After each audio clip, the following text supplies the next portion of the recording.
வீரலட்சுமி அவளை வச்சு எவ்வளவு அவமானப்படுத்துறானுங்க.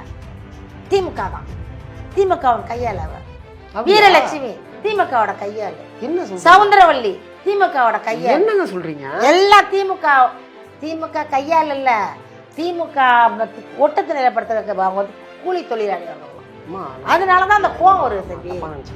இந்த இடத்துல எனக்கு சந்தேகம், அந்த சந்தேகம் நான் கேட்டேன். இப்போ நீங்க விஜயலட்சுமி வந்து திமுகவுடைய கையாளுன்னு சொல்றீங்க, ஆனா புகைப்படம்லாம் வரும்போது அதை நான் எப்படி பாக்குறது, அதை நீங்களே சொல்லிட்டீங்கன்னா கரெக்டா. என்ன புகைப்படம் வந்துச்சு? ஐ மீன் திரு சீமான் அவர்களும் அவங்களும் சேர்ந்து இருக்க புகைப்படங்கள்லாம் நம்ம பாக்குறோம். ஏன் இப்ப நீங்க நானும் தான் உட்காந்துருக்கோம் பேசிக்கிட்டு ஒரு புகைப்படம் வருது, அதுக்காக நான் அவங்கள வச்சிருக்கேன்னு சொல்ல முடியுமா? நீங்க என்ன வச்சிருந்தீங்கன்னு சொல்ல முடியுமா? அவர் சினிமா ஃபீல்ட்ல இருக்காரு தம்பி. அவளும் ஒரு நடிகையவ, அவளும் லோலாய் மாதிரி ஊர் ஊரா சுத்தி இருக்கா.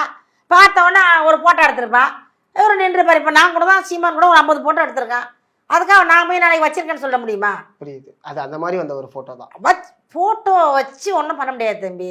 உண்மை நிலவரம் என்னங்கிறது ஆராய்ச்சி கடவுளுக்கு தான் தெரியும், மனசாட்சிக்கு தான் தெரியும், நம்ம பார்க்கல.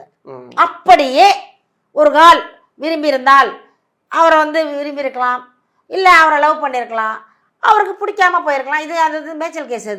அது வேற வயலுக்கு மேய போனோன்னா இவர் இது வேணா இது சொல்லிட்டு கழட்டி விட்டுருக்கலாம். இல்ல அந்த அம்மாவுக்கு இவர் வேணா, இவர்கிட்ட வசதி இல்ல, வசதி படைச்சவங்க மாட்டிக்கிறான்னு சொல்லிட்டு அந்த அம்மா போயிருக்கலாம். அது ஏதோ ஒரு பிரச்சனை போயிட்டாங்க, போனது போச்சு. அதுக்கப்புறம் திருமணம் பண்ணிட்டாரு. திருமணம் பண்ணி 15 வருஷம் ஆச்சு, 2 பசங்க இருக்காங்க. இப்ப வந்து நீ ஏன் உட்காந்துருக்காரு? அதுதான் எங்களுக்கும்